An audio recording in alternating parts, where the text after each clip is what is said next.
বন্ধুরা, এই মুহূর্তে আমি আছি নরসিংদী জেলার শিবপুর, অর্থাৎ শিবপুর কলেজ গেট।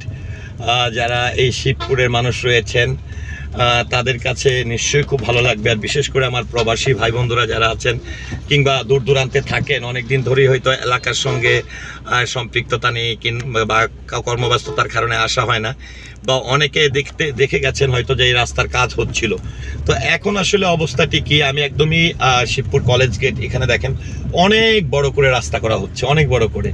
তো এখানে এখনো পর্যন্ত যেটা হচ্ছে ঢালাইয়ের ছোট্ট পরিসরের 1 লেনের কাজ সম্পূর্ণ হয়েছে। আরেকটি বিষয় হচ্ছে যে আমাদের এই যে থানা সদরগুলো রয়েছে বা বিভিন্ন বাইপাস রুটগুলো রয়েছে, এই জায়গাগুলোতে কিন্তু বাইপাস ফ্লাইওভার হচ্ছে, যার ফলে আপনি যে এই যে অটোরিকশা থাকে, সিএনজি থাকে বা বাস স্ট্যান্ডগুলোতে থাকে, যে জায়গাগুলোতে আমাদের যানজটে পড়তে হয় ছোটোখাটো, গ্রামে এসেও সেটি কিন্তু নেক্সট টাইম আর আপনার পড়া লাগবে না। তো এখানে সবজি বাজার, এটি শিবপুরের খুবই বিখ্যাত সবজি বাজার।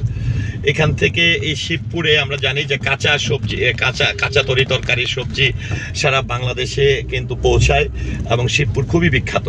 তো দেখেন এখানে এটি হচ্ছে একদমই কলেজ গেট। আমি এই মুহূর্তে কলেজ গেটে কিন্তু আছি। কলেজ গেটের এখানে একটি চত্বর ছিল, যে চত্বরটি আসলে ভেঙে ফেলা হয়েছে। চত্বরটি ভেঙে আসলে এখান থেকে বাম পাশে রাস্তাটি চলে গেছে শিবপুর কলেজের দিকে, সরকারি কলেজের দিকে। তো আমি সেদিকে না যে একদম শিবপুর বাস স্ট্যান্ডের দিকে যাচ্ছি। এখানে দেখেন যে ইয়ের কাজগুলো, ফ্লাইওভারের কাজের জন্য কিন্তু মাঝখানে কিন্তু ব্লক করা আছে। এখানে আধুনিক একটি মসজিদ, খুব সুন্দর আধুনিক একটি মসজিদ আপনাদেরকে যদি দেখাই শিবপুরে, দেখেন আধুনিক মসজিদটি কত সুন্দর। এটি কিন্তু সারা বাংলাদেশের মতন করে কিন্তু আমাদের এখানেও কিন্তু হয়েছে।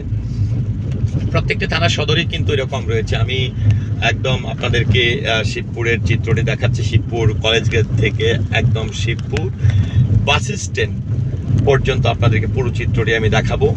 এবং আরেকটি বিষয় হচ্ছে শিবপুর বাজার থেকে এসে যে বাইপাস রুটটি রয়েছে সেখানেও কিন্তু একটি ফ্লাইওভার হচ্ছে। দেখেন এই ফ্লাইওভারগুলি যদি চালু হয়ে যায় তখন কিন্তু আমরা খুবই অল্প সময়ের মধ্যে আমরা কিন্তু যাতায়াত করতে পারবো। আমাদেরকে এই বাস স্ট্যান্ডগুলোতে যে কারণে আসলে ফ্লাইওভারগুলো হচ্ছে সেটি একটু আপনাদেরকে আমি বিশ্লেষণ করব।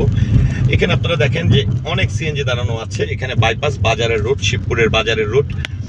এই বাজারের রোডের জন্য এই গাড়িগুলোর জন্য কিন্তু যখন, কারণ আমাদের এই থানা বা জেলা থানার এই সকল জায়গাগুলোতে কিন্তু ট্রাফিক ব্যবস্থাপনা নেই, যেই কারণে স্থানীয় গাড়িগুলো কিন্তু এলো পাথারি চলাফেরা করে, যার ফলে যানজট হয়ে থাকে।